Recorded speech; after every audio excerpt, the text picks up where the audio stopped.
나를 지으신 이가 하나님,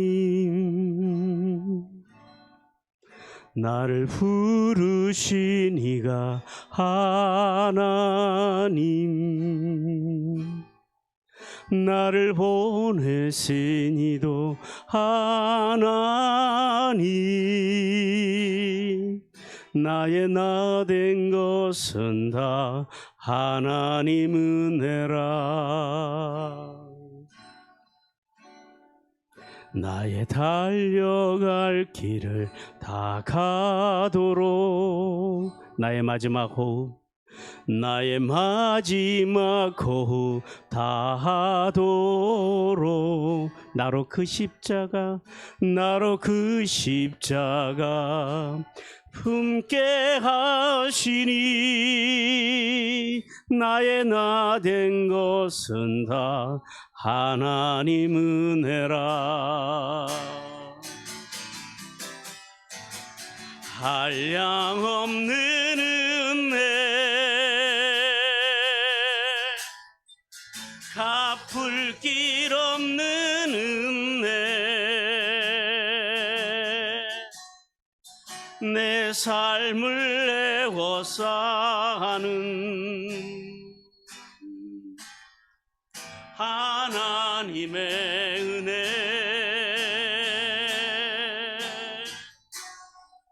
나 주저함 없이 그 땅을 밟음도 나를 붙드시는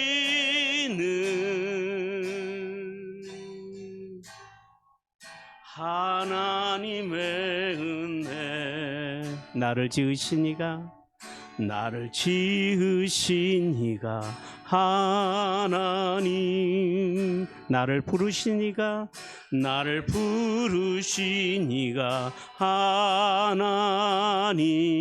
나를 보내신 이도 하나님, 나의 나 된 것은 다 하나님 은혜라. 나의 달려갈 길을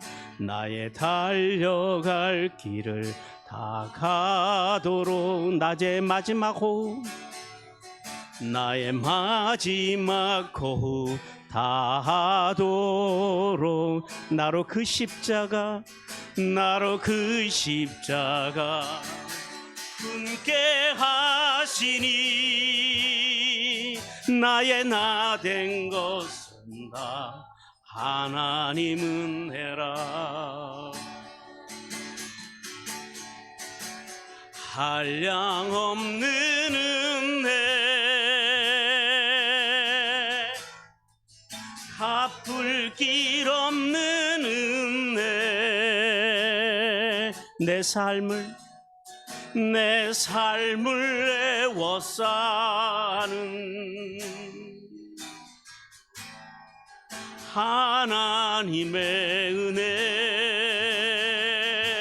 나 주저함 없이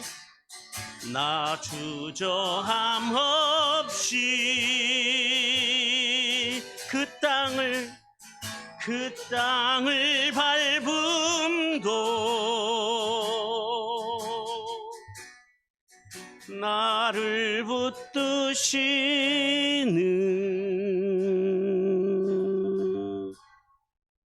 하나님의 은혜.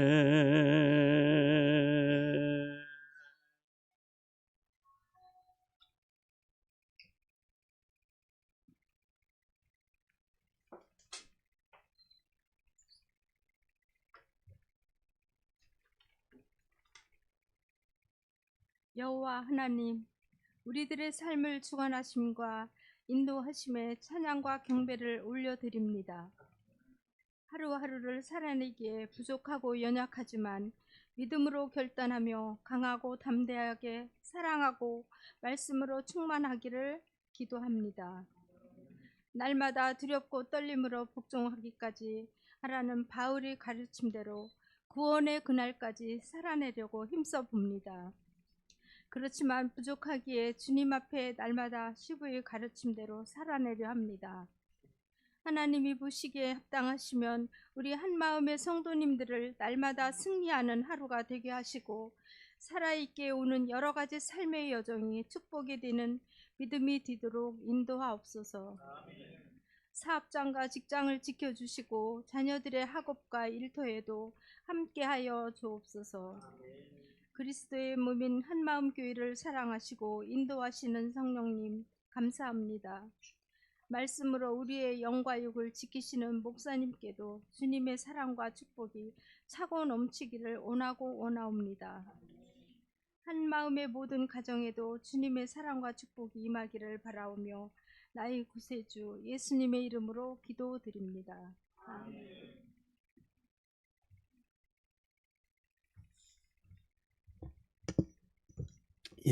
오늘 하나님께서 저희들에게 주시는 말씀입니다. 갈라디아서 5장 22절입니다.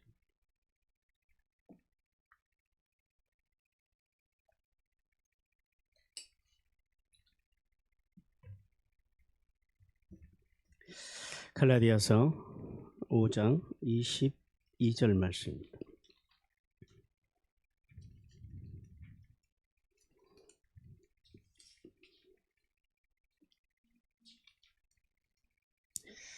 다 잠복 소리로 하나님의 말씀을 봉독합니다. 오직 성령의 열매는 사랑과 희락과 화평과 오래 참음과 자비와 양성과 아멘. 여기까지만 하겠습니다. 22절까지만. 자, 갈라디아서가 무슨 책이라고요? 이신칭이. 이 성경을 공부하면서 그런 생각을 해요. 이신칭의 은혜를 알고, 그러니까 이신칭이는 뭐예요? 우리가 구원받는 원리죠. 왜 구원이 중요해요? 우리의 신앙의 목적이 구원이기 때문에 그래요. 다른 것에 있지 않아요. 신앙의 목적이 어디에 있다고요? 구원에 있다라는. 그러니까 우리가 이 땅에서 아무리 잘 되고, 우리가 이 땅에서 뭐 온갖 부귀 영화를 다 누려도 그 영혼이 구원을 못 받는다면 어떻게 되는 거예요? 그 다음은 그것은 제일 불쌍한 사람 중에 불쌍한 사람으로 간다. 그래서 항상 우리가 잊지 말아야 하는 것, 그것은 우리의 영혼이 하나님 앞에 섰을 때 구원에 이르는 것, 이게 우리의 삶에, 우리 신앙이 이게 목적이 돼야 되는 거예요. 그리고 이제 그 목적 때문에 이 땅에서요, 우리가 그래서 더 구원에 이르기 위해서 잘 살아가야 된다라는 거죠. 이 땅에서 우리의 모든 행위의 목적, 종교 행위의 목적이 어디 있다고요? 구원에 있다. 구원에 이르는 것. 그것을 우리가 잃어버리면 안 돼. 그래서 이 신칭의 원리가 그래서 우리는 중요하다는. 이 원리를 깨달으면, 그러니까 구원이 무슨 뜻이라고요? 원래 이게 구원이라고 하는 그 히브리어가 그 야샤은데요. 이게 원래 그 아랍어에서 파생돼서 온 단어예요. 그래서 원래는 구원이라고 하는 말이 건짐을 받다, 뭐 구출받다 이런 의미예요. 구출을 당하다, 뭐 구출하다 이런 단어인데, 근데 그 야샤어의 원래 단어 아랍어를 가보면은요, 이게 두 가지 의미가 있다 그랬어요. 하나는 뭐라고요? 넓어지는 거, 넓다라는 의미가 있고, 그리고 또 하나는요, 사방으로 열리다 이런, 이게 원래 의미예요. 야샤오라고 하는 의미입니다. 그래서 그러면 결국은 그 두 단어를 가지고 볼 때 구원받는 사람들에게 나타나는 두 가지 특징이 나타나죠. 하나는 뭐예요? 넓어진다라는 거죠.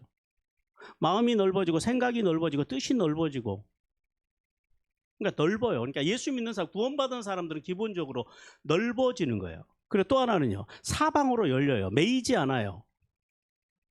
근데 여러분, 교회 다니면서 예수 믿으면서 얼마나 우리가 돈에 매여 살고 사람에 매여 살고 세상의 명예에 매여 살고 권력에 매여 살고,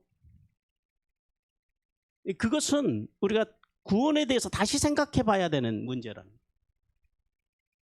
우리가 매여야 할 것은 오직 뭐예요? 예수 그리스도의 복음 외에는 다른 것에 매여 살면 안 되는데 우리가 다른 것에 자꾸 매여 살아가요. 특히 나이가 들어갈수록 더 그래요. 그러니까 주님께서 우리가 믿음의 경주를 우리가 죽는 날까지 그래서 어떻게 하라고요? 끝까지 믿음의 경주를 할 줄 알아야 된다라는 거예요. 우리가 자꾸 착각을 하는 게 뭐냐면 사람들이 복음을 모르니까 구원이 뭔지를 모르니까 교회를 다니면 구원받은 것으로 자꾸 착각한다라는 거예요. 근데 그 착각이 결국은 어디로 가냐면은 사람의 변질로 간다라는 거예요. 그러니까 교회 오래서 교회 생활을 오래 해도 사람들이 마지막이 되면 이상해지는 사람들이 그래서 많이 나요. 교회 안에. 한 세상을 목사로, 장로로, 권사로, 집사로 한 세상을 그리스도인으로 살아놓고 마지막에 가면 헛갈려 버리는 사람들이 얼마나 많은지 모른다라. 돈 때문에 무너지고 명예 때문에 무너지고 사람 때문에 무너지고. 보세요. 교회 안에서도 우리가 주로 교회 안에서 뭐 때문에 무너져요? 성도들이 다 관계 때문에 무너지는 거예요. 사람 때문에. 왜요? 거기에 매여 살거든요. 그러니까 어떤 사람들은 이 사람이 싫어서 교회 떠나고 저 사람이 싫어서 교회 떠나고 이 상처 때문에 떠나고 저 상처 때문에 떠나고 자기에 매여 살고. 왜 그래요? 그 사람이 잘못된 것은 절대 아니에요. 참된 구원이 있는지 없는지 점검해 봐야 돼요. 그런 것들은. 우리는 뭐 때문에 살아요? 복음 때문에 살고 복음을 위해 살아가는 거예요. 왜요? 그 복음이 우리를 어디로 인도하기 때문에. 그렇죠. 구원으로 인도하기 때문에.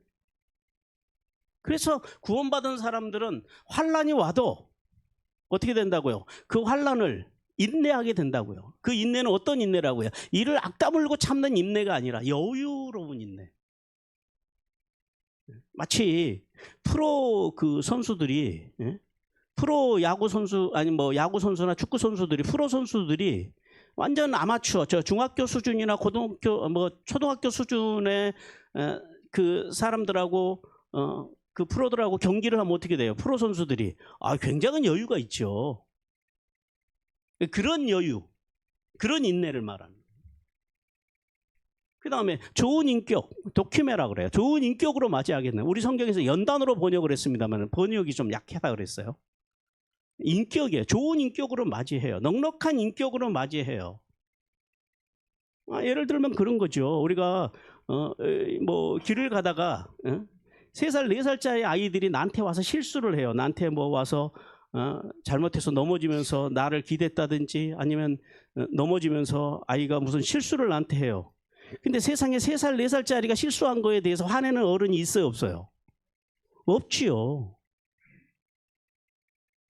그게 도킴이에요. 그 좋은 인격으로, 넉넉한 인격으로 그 아이의 실수를 수용해 준다라는 거죠. 이게 도킴이에요. 이게 인격으로 맞아준다라는. 이 구원받은 사람의 특징이 그래요. 그리고 엘피스, 흔들리지 않는 소망을 가져요. 어떤 경우에도 소망이 흔들리지 않아요. 어떤 경우에도 하나님의 나라의 소망이 흔들리지 않아요. 그러니까 날씨가 맑으면은 구원의 확신이 있다가 날씨 흐리면은 구원의 확신, 이런 신앙생활을 안 한다라는 거예요. 조속으로 내가 이래가지고 구원받을 수 있을까? 어떨 때는 구원받을 수 있을 것 같던 막 그런 마음이 일다가 또 저녁이 되면은 무슨 일이 오면 이래가지고 내가 구원이 와서 그렇게 그런 유치한 그런 흔들리는 소망이 아니다라는 거예요. 어떤 소망이요? 흔들림 없는 소망. 확고한 소망. 이게 구원받은 성도들, 이 로마서에서 말씀하시는 구원받은 성도들의 특징을 말하는 거예요. 이게 왜 그래요? 구원받은 확신이 있기 때문에 그게 가능하다. 구원. 근데 그 구원을 뭘로 받는다고요? 중요한 거는 이 신칭의. 예수 그리스도를 믿음으로 구원을 받는다. 이거 이신칭의 하나, 원리, 구원의 원리 하나. 이제 그 다음에 그럼 중요한 게 뭘까? 이신칭의 원리로 살다 보면 우리가 수시로 죄를 져요, 안 져요? 수시로 짓는 게 아니라 매일같이 죄를 짓고 살죠. 이게 우리 인간이 살아가는, 우리가 임의와 아직 사이에 구원이 임의와 아직 사이에 있지만 아직 완성이 안 됐기 때문에 인간의 어떤 그 죄된 상태를 가지고 살아가기 때문에 그걸 끊임없이 우리는 또 죄를 짓고 또 넘어지고 실수하고 이 문제를 어떻게 해결해야 된다고요? 그래서 두 번째로 기억해야 되는 것은 슈브의 신앙이에요. 쉽게 말하면 회개인데 회개하는 삶, 회개하는 신앙. 늘 주님께로 돌아가는 삶. 주님께로 돌아갔는데도 또 실수해요, 안 해요? 또 해요. 근데 그런 실수를 좀 줄이는 방법이 하나가 있죠. 어떤 신앙을 갖자고요, 그래서? 그렇죠. 하나님의 신앙. 주님께 돌아가서 그냥 돌아간 상태로 다시 그냥 옛날처럼 사는 것이 아니라 늘 하나님의 얼굴 앞에서 하나님을 의식하고 살아가는 삶. 이 말을 하나님이 기뻐하실까? 내 이런 행동을 하나님께서 기뻐하실까? 내 이런 결정을 기뻐하실까? 이런 내 태도를 하나님께서 기뻐하실까?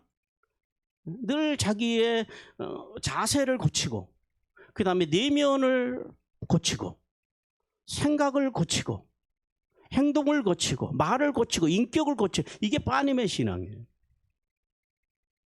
하나님의 신앙이라고 하는 것은 늘 하나님을 의식하고 하나님 앞에서 살아가는 신앙이에요. 자, 다시 정리해봐요. 우리의 신앙의 목적이 뭐라고요? 구원. 근데 그 구원에 이르기 위해서는 오직 어떤 믿음을 어떤 원리로만 가능하다고요? 이신칭의의 원리로만 가능해요. 그리고 이신칭의의 원리로 살아가면서 이신칭의의 원리로 살아가는데 두 가지 삶의 형태를 가져야 된다 그러죠. 하나는요, 슈브의 신앙.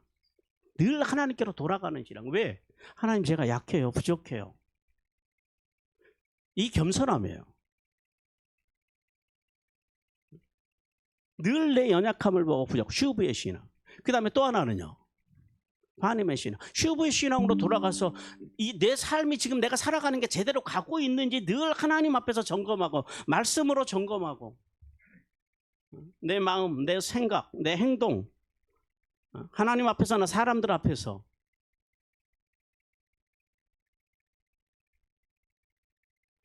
이신칭이, 슈브, 그리고 파님 이 세 단어를 가슴에 새기고 살아가면 구원받는데 문제가 제가 볼 때는 없을 것 같아요. 늘 그런 어떤 의식으로 살아가면. 근데 이 갈라디아서는 우리에게 그 이신칭이 로마서와 함께 우리에게 이신칭의 은혜를 말씀을 하세요. 그래서 이 갈라디아서는 1장에서 2장에서는요, 그 이신칭의 은혜로 주로 은혜를 베푸시기 위해서 오신 예수 그리스도, 복음의 기초이신 예수 그리스도에 대해서 말씀을 하세요. 그리고 이제 3장 4장에서는요, 그 이신칭의 은혜로 구원받은 성도들이 하나님의 나라로 어떻게 상속자로 세워질 것인지. 그래서 율법의 행위와 율법으로 성숙해져 가는 것이 아니라 우리는 뭘로 성숙해져 가야 된다고요? 믿음이요. 예수 그리스도를 믿는 믿음. 그래서 모세의 율법과 아브라함의 믿음의 차이를 통해서 예수 그리스도로만, 예수 그리스도의 복음으로만 우리가 성숙해져 갈 때 구원을 받을 수 있다라고 말씀을 하세요. 그리고 5장 6장에서는 복음의 완성. 이제 우리 안에 들어온 그 복음이 어떻게 해요? 인격 신앙으로 이제 내적으로 성령의 열매와 그리고 외적으로는요, 성령의 은사를 발현하는 것. 근데 그 인사의 최고의 발현의 은사 발현의 그 최고 복은 뭐라고 그러고? 형제 내 사랑. 하나님을 사랑하고 형제들을 사랑하고. 자, 오늘은 22절인데요. 22절 우리가 이제 하반절을 볼 거예요. 오늘은 지난 시간에 저희가 이제 22절, 23절에서 성령의 열매에 대해서 말씀을 나눴어요. 성령의 열매를 몇 가지로 말씀을 하세요? 3가지로. 근데 여기서 성령의 열매 할 때 성경에서 성령의 열매를 단수로 썼다고요? 복수로 썼다고요? 이거 중요해요. 단수로 썼다라고 하는 게 굉장히 중요해요. 왜 그래요?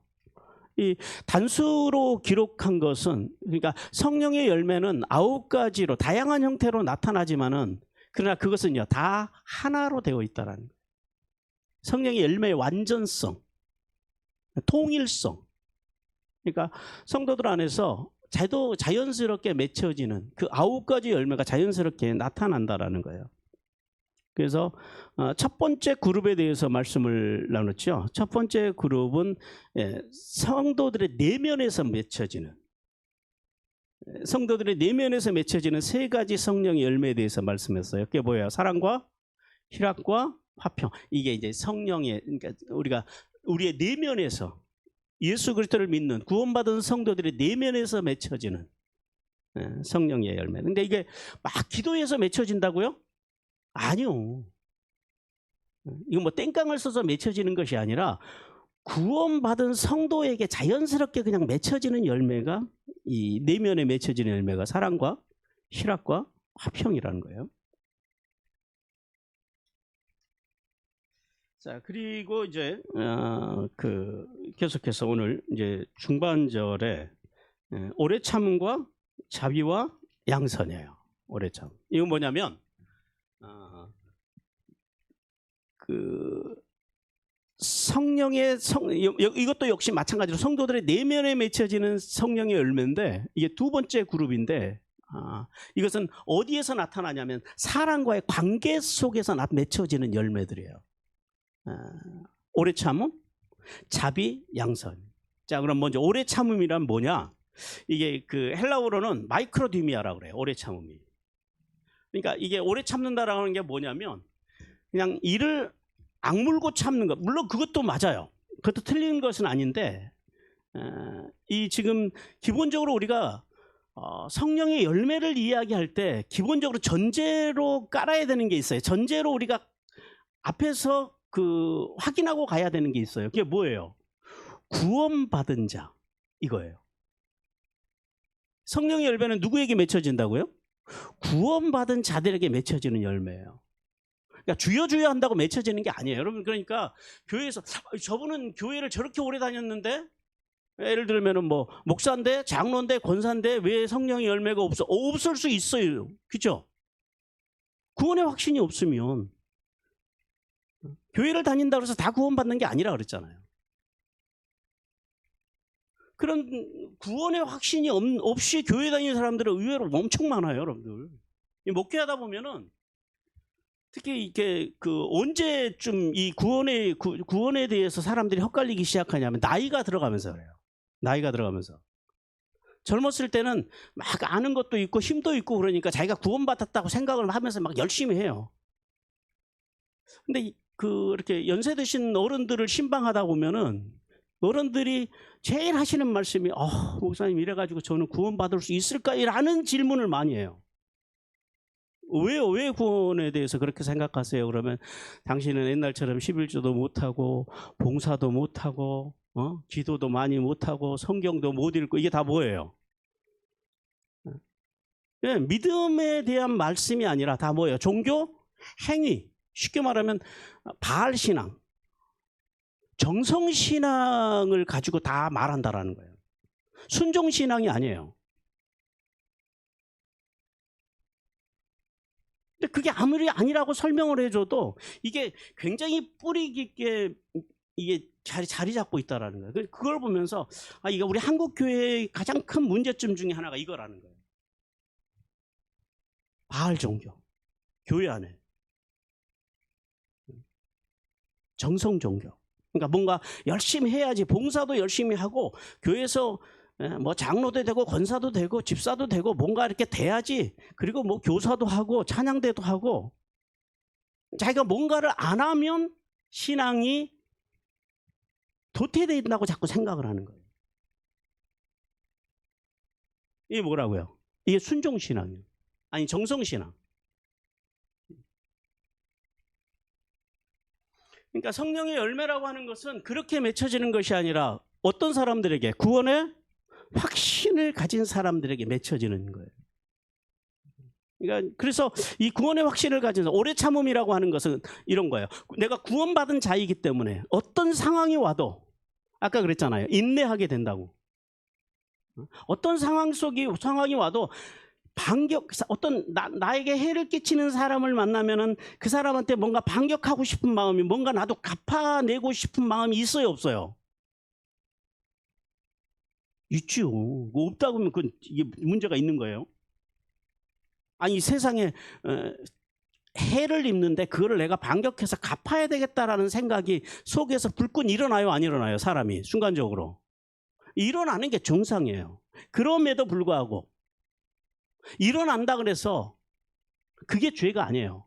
일어나는 상황 속에서도 뭐 때문에? 내가 구원받은 자로서의 그 넓음과 사방으로 열린 그 자유로움 때문에 내가 넉넉하게 인내하게 되는, 반격하지 않고 계속적으로 인내해 주는 거예요. 즉 다른 사람의 잘못을 너그럽게 용서해 주는데 그게 인간적인 너그러움이 아니에요. 구원받은 자로서의 너그러움, 구원받은 자로서의 용납함. 이건 사실 용서의 차원이 아니라 오래 참으면 용납이에요. 저 인간이 저렇게 생겨 먹었구만. 아직도 저 수준이구만. 그래서 구원받은 자로서의 내 안에 있는 넉넉함으로 어떻게 한다고요? 그냥 오래 참아주는 거예요. 우리 그 예배소서 아니면 베드로후서 5장 3장 15절에서 이렇게 말씀해요. 또 우리 주의 오래 참으심이, 이게 마크로 듀미아예요. 오래 참으심이 구원이 된 줄로 여기라는. 오래 참음은 구원과 연결이 돼 있다라는 거예요. 그리고 우리가 사랑하는 형제 바울도 그가 받은 지혜대로 너희에게 이같이 썼고 그래요. 베드로가. 그다음에 두 번째는 자비예요. 자비라고 하는 것은 헬라어로 크레토스테스라고 그래요. 기본적으로는 어떤 의미냐면 자비라고 하는 게 친절한 성품, 친절한 것을 이야기해요. 그러니까 다른 사람에게 기꺼이 봉사하려고 하는 마음. 이것도 역시 왜 그래요? 내가 구원받은 사람으로서의 그 넉넉함, 그 넓음, 그 자유로움을 가지고 어떤 상황 속에서도 친절하고 선하고 호의를 베푸는 것. 그러니까 예수 믿는 사람들은 사회에 나가서 그래서 함부로 말하고 함부로 행동하지 않아요. 아무리 상대방이 무례하게 말을 해도 무례하게 하지 않아요. 근데 여러분 여기서 한 가지 꼭 기억하고 가야 될 게 있어요. 사회 정의를 이루는 것과 이걸 또 연관시키면 안 돼요. 사회 속에서 예를 들어서 누군가가 불법을 저질러요. 공무원들이 불법을 저지르기도 하고 악을 행해요. 누굴 대상으로? 국민들을 대상으로. 그건 오래 참으면 안 되는 거예요. 그거는 정의의 관점에서 바로 잡아야 되는 거예요. 여기서 이제 오래 참으려고 하는 것은 뭐예요? 주 안에서 내가 개인적으로 당하는 억울함. 그러니까 사회 정의와 이 오래 참음을 같이 연관시켜 버리면 안 돼요. 국가를 해치고, 예를 들어서 나라를 팔아먹게 하고 국민들을 해롭게 하는 공직자를 뭐 오래 참음으로 봐주고, 그거는 아니에요. 그런 것들은 하나님의 정의 차원에서 바로 잡아 나가야 하는 것이고, 여기 오래 참음이라고 하는 것은 어떤 순수한 개인적인 것을 이야기해요. 그래서 이 성경에서, 특별히 신약 성경에서는 죄인인 인간을 하나님 구원하시려고 하는 하나님의 무한하신 친절을 묘사할 때 이 자비라고 하는 단어를 써요. 에베소서 2장 7절에서 이렇게 말씀해요. 이는 그리스도 예수 안에서 우리에게 자비하심으로써 그 은혜의 지극히 풍성함을 오는 여러 세대에 나타내려 합니다. 그리스도 안에서 우리에게 자비하심, 이게 이제 그 크레토스테스예요. 그 자비하심으로써 그 은혜의 지극히 풍성함을 우리에게 베푸시는, 그 무한하신 친절을 베푸시는 하나님의 그 이제 무한하신 친절에 대해서 말씀을 하시고요. 그다음에 양선이라고 하는 게 그럼 뭐냐? 양선은 이게 헬라어로는 아가도시네라고 그래요. 어떤 의미냐면은 선한 성품으로 이웃에게 선을 베푸는 것을 의미해요. 선한 성품으로 이웃에게 선을 베푸는 것. 그래서 이 단어는, 이 아가도시네라고 하는 이 단어는 그 명사형 단어로 신약 성경 안에 전체적으로 4번 사용돼요. 근데 다 인간의 선함을 가르칠 때만 사용돼요. 그러니까 이 아가도시네라는 말은 사람에게만 사용된다라는 거예요. 에베소 5장 9절에서 이렇게 말씀해요. 빛의 열매는 모든 착함과 의로움과 진실함에 있느니라 그래요. 여기 착함이 뭐예요? 이게 아가도시네예요. 자, 우리가 이제 이 세 가지를 통해서 하나님께서 오늘 이제 그 세 가지를 우리에게 말씀해요. 9가지 열매 중에 두 번째 그룹, 사람과의 관계 속에서 맺혀지는 세 가지 열매라 그랬는데요. 뭐가 있다고요? 오래 참음, 그다음에 자비, 그다음에 양선. 이 세 가지를 통해 세 가지를 말씀하시는데, 첫째는 성도는 오래 참음으로 하나님의 약속을 유업으로 받을 수 있어야 돼요. 그러니까 우리가 오래 참을 수 있는 원동력이 어디서 나온다고요? 구원에서 나옵니다. 구원의 원래 의미가 뭐라고요? 넓다, 사방으로 열리다, 이런 말. 이게 구원받은 자, 그러니까 구원받았다라고 하는 것은 나 예수 믿고 천국 갑니다, 물론 이런 의미이기도 하지만은 이 땅 위에서 그 구원받은 자로서의 그 풍성함, 넉넉함, 그래서 그 구원받은 자로서의 특징으로 나타나는 것, 그 구원받은 자에게서 사람과의 관계 속에서 나타나는 그것이 오래 참음이라는 거예요. 오래 참음으로 이제 우리는 하나님의 유업을 받을 수 있다라는 거예요. 오래 참음은 하나님의 속성으로서 다양한 의미를 가져요. 하나는 죄인된 인간을 향한 하나님의 태도이기도 해요. 우리 베드로후서 3장 9절에서 이렇게 말씀해요. 주의 약속은 어떤 이들이 더디다고 생각하는 것 같이 더딘 것이 아니라 오직 주께서 너희에 대하여 어떻게 하심으로 오래 참으사 그래요. 그 오래 참으시는 이유는 왜 그래요? 아무도 멸망하지 아니하고 다 어디에 이르게 하려면이라? 회개, 슈. 그러니까 하나님은 죄를 안 지은 사람들을 기다리시는 것이야. 이건 안 되니까 하나님도 이건 포기하시는 부분이에요. 그러니까 죄를 안 지으려고 애쓰지 마시고, 아니, 애는 써야죠. 그렇다고 막 또 죄를 지으면 안 돼요. 죄를 안 지키기 위해서 애쓰는 삶이 아니라 살아가면서 지을 수 있는 그 죄인임을 우리가 인정하고 우리의 존재를 인정하고, 그 다음에 어떻게 하자고요? 나도 모르게, 혹은 또 내가 내 감정을 이기지 못하고 우리 실수하고 넘어지고 우린 죄 지을 수 있잖아요. 때로는 그래서 알고도 우리가 죄를 짓고 모르고도 죄를 짓는다라는 거예요. 죄는 그렇게 늘 다가와요. 그래서 뭘 잘하자고요? 살아가면서. 이게 죄를 왜 져요? 예? 그렇죠. 살아있으니까 죄도 짓고, 살아있으니까 실수도 하는 거예요. 그냥 막 그거 가지고 하나님이 나를 사랑하실까 안 사랑하실까, 내가 구원받을까 아니, 그것 때문에 구원을 못 받는 사람이 있다 없다? 죄를 지어서 구원받는 사람이 있다 없다? 에? 없어요. 왜 근데 사람들이 구원을 못 받아요? 죄 때문에 구원을 못 받아요? 그렇죠. 슈브의 신앙이 없으니까 구원을 못 받는 거예요. 그래서 이게 중요해요. 그래서 우리가 이 하나님의 죄인된 인간을 향한, 그래서 하나님께서는 우리가 멸망치 않기 위해서 그래서 뭘 원하신다고요? 회개하기에 이르기를 원하신다라는 거예요. 여러분, 회개가 쉬울까요? 어려울까요? 쉬울 것 같죠? 쉬운 분들에겐 쉽겠지만 사실 회개도 쉽지 않아요. 회개도 아무나 하는 게 아니더라고요. 사람들이 이제 잘못해놓고 여러분들한테 혹시 사과하고 그런 걸 사람들이 잘 하던가요? 나한테 실수한 사람들이, 사과한 사람들이 많아요? 안 하고 그냥 넘어가는 사람들이 많아요? 그렇죠. 안 하고 넘어가는 사람들이 압도적으로 많다라는 거예요. 왜 그래? 그만큼 회개가 쉽다 어렵다? 어려워요. 그런데 우리에게는 쉬워야 돼요. 그리스도인들에게는. 실수한 것이 있고 잘못한 것이 있고 그러면은 회개할 줄, 이건 용기예요. 담력이에요. 이 회개할 줄 아는 용기와 담력을 가져야 돼요. 이 사람이 진짜 복받는 사람이에요. 슈브의 신앙을 가진 사람이, 그리고 슈브의 삶을 가진 사람이 진짜 하늘의 복과 땅의 복을 받는다는 사실을 우리는 기억해야 돼요.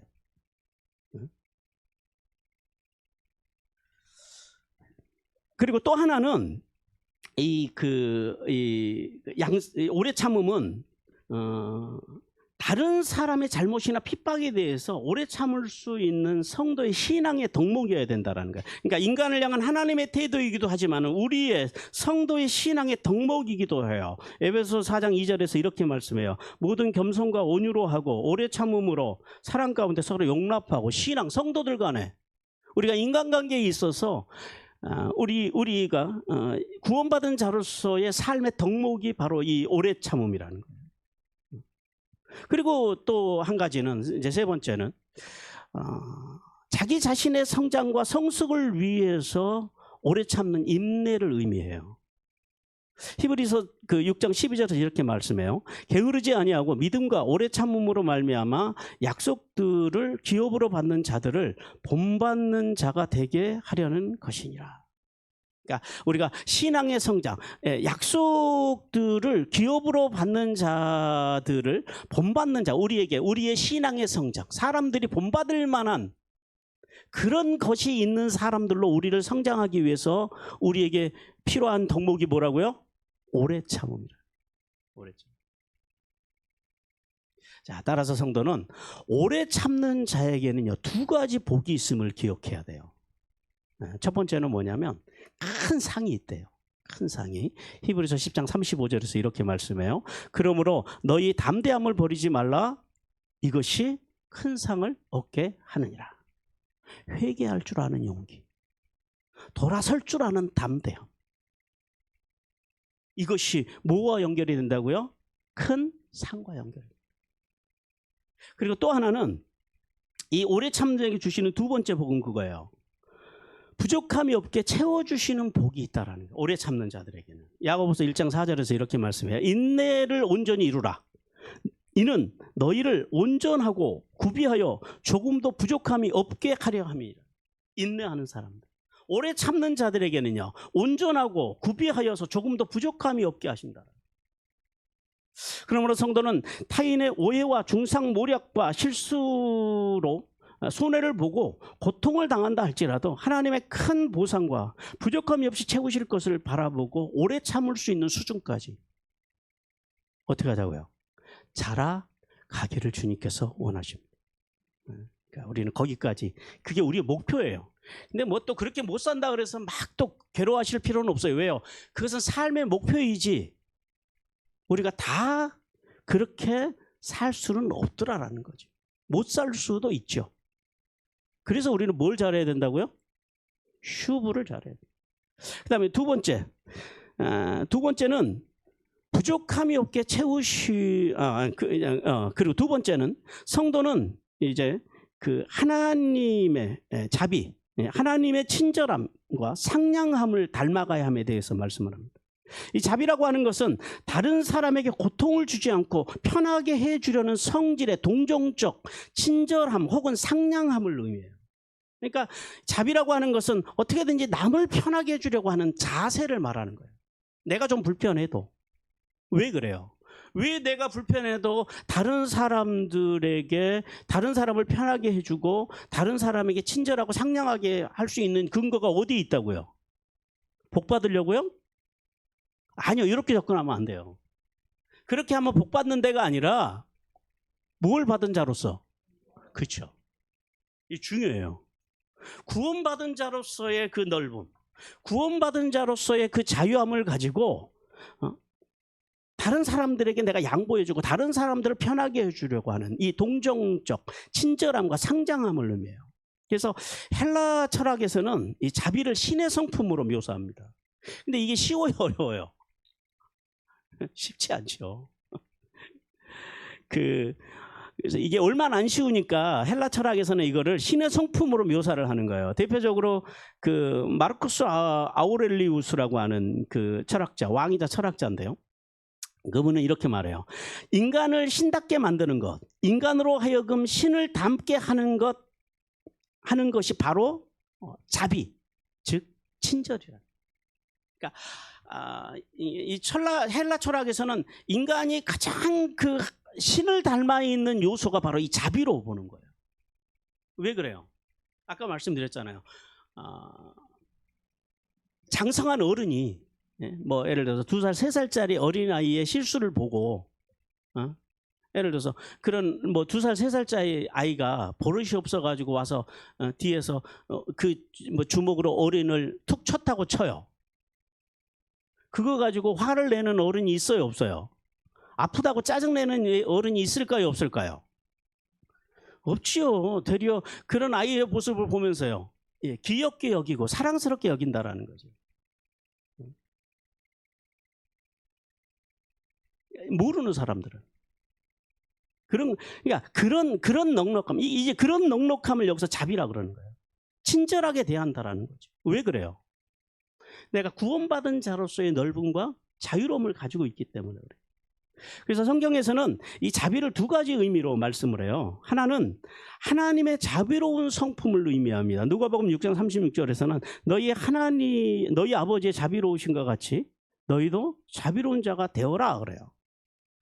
하나님의 자비, 그 자비로움을 본받으라는 거예요. 그래서 첫 번째는 하나님의 성품을 의미할 때 사용하고요. 그리고 또 하나는 하나님의 백성이 추구해야 될 삶의 덕목을 바로 이 자비라고 그래요. 고린도후서 6장 6절에서 이렇게 말씀해요. 깨끗함과 지식과 오래 참음과 자비함과 성령의 감화와 거짓이 없는 사랑과 그래요. 깨끗함, 이게 성도들이, 구원받은 성도들이 추구해야 될 삶, 지식, 오래 참음, 자비함, 성령의 감화, 거짓 없는 사랑. 그래서 산상수훈을 통해서 예수님께서도 내 오른뺨을 치고도 왼몸을 돌려대며 억지로 누가 오리를 가고자 하거든 심리까지 가지고 속옷을 달라 하거든 겉옷까지 내줄 수 있는, 이걸 뭐라 그러냐, 이걸 거룩한 친절이라고 그래요. 그 친절을 배우라고 말씀을 합니다.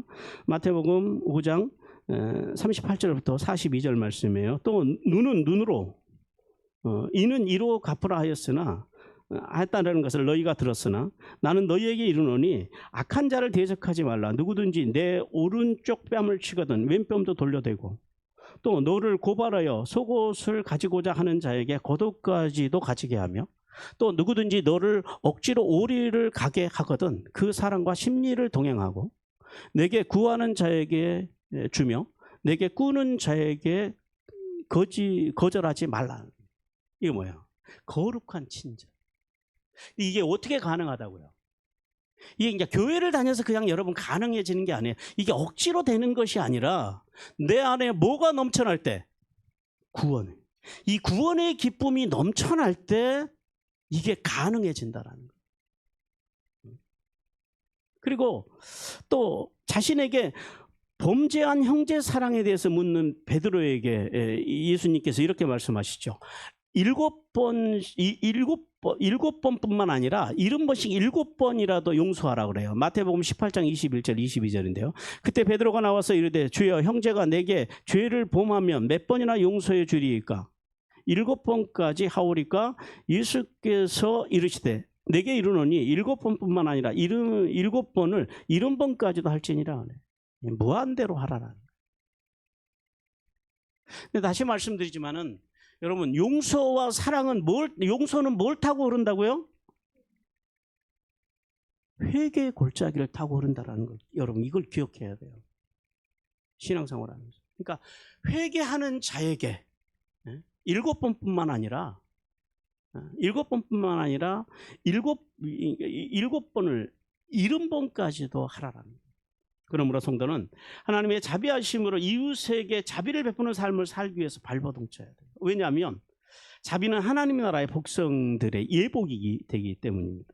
그리고 이제 세 번째는 성도는 언제 어디서든지 선함으로 돕고 세우고 살리는 삶을 살아야 돼요. 여기서 양선이라 그러잖아요. 양선은 내면의 성품뿐만 아니라 성품과 자세가 선할 뿐만 아니라 외적인 행실이 윤리적으로 도덕적으로 선한 것을 매요. 그러니까 양선이라고 하는 것은 내면만 아름다운 것이 아니라 어디까지요? 행동까지도 도덕적이고 윤리적이에요. 그러니까 예수 믿는 사람들의 삶은 도덕과 윤리가 필히 동반되어져 있다라는 거예요. 어떤 분들은 세상에 나가서 도덕과 윤리를 가지고 살지 않아요. 그래서 여러분 저기 강남에 있는 어떤 교회에 가서는 이제 그 교회 다니신 분들이 다니신 그 분이 집사님이 들려준 이야기예요. 그 교회에서는 뭐 불륜이니 가정에 대한 설교를 하면 안 된대요. 왜냐하면 거기는 담임 목사님부터 시작해가지고 다 세컨드가 있어요. 장로님들도 시작해서. 뭐 지금 있는 장로님, 목사님은 안 계세요. 옛날에 계셨던 분은. 이게 얼마나 기가 막힌 일이냐라는 거죠. 근데 그런 교회들이 무슨 한국을 대표하는 교회니 이게 참 얼마나 부끄러운 일인지 모른다라는 거예요. 우리 그 한국 사회는, 우리 한국 교회는 이게 아주 강한 만모니즘, 다른 복음이 들어와서 돈 많고 예배당 크고 사람들이 숫자가 많이 모이면 그것을 한국 교회로 그런 교회들이 대표한다 그래요. 그런 목회자들이, 그런 교회 다니는 분들이 훌륭한 교인인 것처럼 우리는 그렇게 생각한다라는 거예요. 그래서 이 이야기를 들려주신 그 집사님을 처음 만났을 때도 제가 이제 그때 이제 부목사 때 만났는데, 제가 어느 교회 부목사라 그러니까 저를 자기 한 단계 아래로 봐요. 자기는 그 대형교회 집사라 이거예요. 그러니까 대형교회 집사가 어지간한 교회 부목사보다 더 우월한 것처럼 생각하더라고요. 그래서 제가 그때만 해도 성격이 참 못됐거든요. 제가 그 양반을 아주 당신이 얼마나 형편없는 그리스도인인지를 제가 한 6개월 동안 차근차근히 아주 밟아줬어요. 말로. 근데 6개월이 지난 어느 날 그 집사님이 저한테 와서 그래요. 목사님, 자기와 자기 교회 교인들이 얼마나 형편없는, 이게 실제로 한 말이에요. 얼마나 형편없는 교인인지 자기가 알겠대요. 그러니까 뭐 차근차근히 뭐 밟아줬다라는 게 무슨 나쁜 말을 한 게 아니라요. 교회가 뭔지, 복음이 뭔지, 신앙이 뭔지 계속 가르쳐 줬다라는 이야기예요. 그랬더니 믿음을 알고 복음을 그가 알기 시작하니까요. 자기가 생각했던 그것이 이게 신앙의 기준이 아니다라는 걸 아니까 그런 고백을 하는. 그래서 그러니까 즉 다른 사람을 속이거나 이용하지 않을 뿐만 아니라 다른 사람이 속거나 이용당하는 것을 수방관하지 않고 사회가 불의하고 부정의하고 불법한 것을 보지 않고 사랑과 관심으로 훈계하고 책망하고 바로 잡으려고 하는 것, 이걸 뭘 표현한다고요? 이게 양선이라는 거예요. 양선이 그냥 무조건 참아주는 게 양선이 아니에요. 바르지 못한 것을 바르게 하려고 하는 것. 그러니까 대표적으로 양선의 대표적인 예가 선한 사마리아인 비유예요.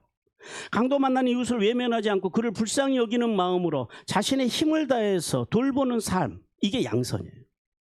누가복음 10장 33절 35절인데요. 어떤 사마리아 사람이 여행하는 중 거기 이르러 그를 보고 불쌍히 여겨 가까이 가서 기름과 포도주를 그 상처에 붓고 싸매고 자기 짐승에 태워 주막에 데리고 가서 돌보아 주니라. 이게 양선이에요. 그리고 또 한 가지 양선의 그 행태가, 양선의 양태가 그 어떤 모습을 어디서 우리는 또 발견하냐면 예수님의 성전 성화 사건. 성전에 가면은 이방인의 뜰이 있고 여인의 뜰이 있고 그 유대인 남자들의 뜰이 있고 다 달라요. 그러니까 이방인들은 그 뜰 안으로 들어오면 안 돼. 이방인만 들어오는 뜰이 있어요. 근데 이 뜰에서 그 예수님이 성전을 방문했을 때 이방인의 뜰에서 무슨 일이 일어나고 있었냐면은 제사장들과 결탁한 이 그 장사꾼들이 제물, 하나님 앞에 소와 양과 염소와 비둘기를 팔고 또 일반 세계를 성전 세겔로 바꿔주는, 돈 바꾸는 일을 거기서 했다라는 거예요. 근데 그게 필요한 일이에요. 필요 없는 일은 아니에요. 왜냐하면 그 재물을 끌고 멀리서 며칠 길을 올 수는 없잖아요. 그러니까 돈을 가지고 와서 성전에서 사면 훨씬 여러 가지로 편리하잖아요. 그냥 오늘날로 말하면 그런 거죠. 헌금을 뭐 은행에 가서 찾아오지 않고 뭐 예를 들면 뭐 키오스크로 내고 뭐 이런 거, 뭐 요즘 교회에서 그런 교회도 있는지 모르겠어요만은. 그러니까 일종의 그런 것으로 연상을 하시면 돼요. 근데 문제는 뭐였다고요? 거기에 인간의 뭐가 들어가 있다고요? 탐욕이 들어가. 그러니까 그런 것들을 가지고 독점권을 가지고 불의하고 그리고 탐욕스러움이 그 자리에 있었더라는 거예요. 그래서 그 행위를 뭐라고 하시는 것이 아니라 단순한 그런 행위가 아니라 거기에 있는 그들의 불의와 그리고 이익을 탐하는 자들, 예수님께서는 그들을 용납하실 수 있다고요, 없다고요? 없다는, 이게 양선이에요. 예수님께서는 그들의 그러한 탐욕스러운 모습, 이익을 쫓아서 살아가는, 하나님 앞에 거룩한 예물을 드리려고 하는 사람들의 마음을 이용해 가지고 자신들의 이익을 탐하는 그런 자들을 보시고 어떤 간용도 없이 내쫓으시고 그들의 상과 의자를 둘러엎으시는 예수님의 모습. 그 모습이 뭐라고요? 그게 양선의 또 다른 모습이라. 마태복음 21장 12절 13절에서 이렇게 말씀해요. 예수께서 성전에 들어가사 성전 안에서 매매하는 모든 사람들을 내쫓으시며 돈 바꾸는 사람들의 상과 비둘기 파는 사람들의 의자를 둘러엎으시고 그들에게 이르시되 기록된 바 내 집은 기도하는 집이라 일컬음을 받으리라 하였거늘 너희가 강도의 소굴로 만드는도다 하시니라. 예, 하나님의 전을 강도의 소굴로 만들려고 하는 자들을 용납하실 수 없는 예수님. 그게 어떤 마음이라고요? 그게 양선이라는 거예요.